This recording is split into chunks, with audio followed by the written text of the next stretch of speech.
you guys, let me show you a sewing hack.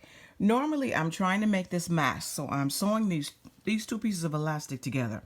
However, for the most part, when you try to sew this, it's going to get jammed underneath your machine because it's so small. So what you can do to help make it easier is take a small piece of junk fabric you don't really care for, and I doubled it. And see how I put it underneath? So now I'm going to sew this.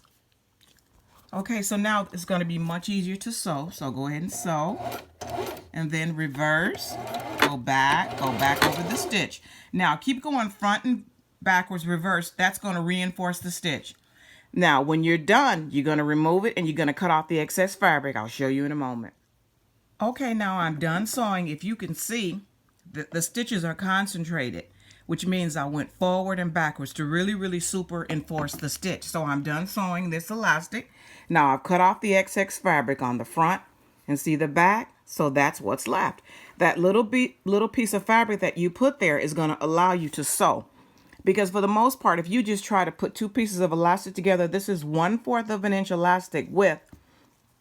It tends to jam in the machine, so that's a little sewing hack. So it came out okay. Again, the stitches are super reinforced. I went forward and backwards, and then I cut off the excess fabric on the front, and I cut off the excess fabric on the back. And that's pretty much it for this short video. You use this whenever you're sewing something that's fine, maybe detail. You put that extra piece of fabric. Now, this piece of fabric is going to be within the mask. In other words, do this technique so where you don't see the extra piece of fabric.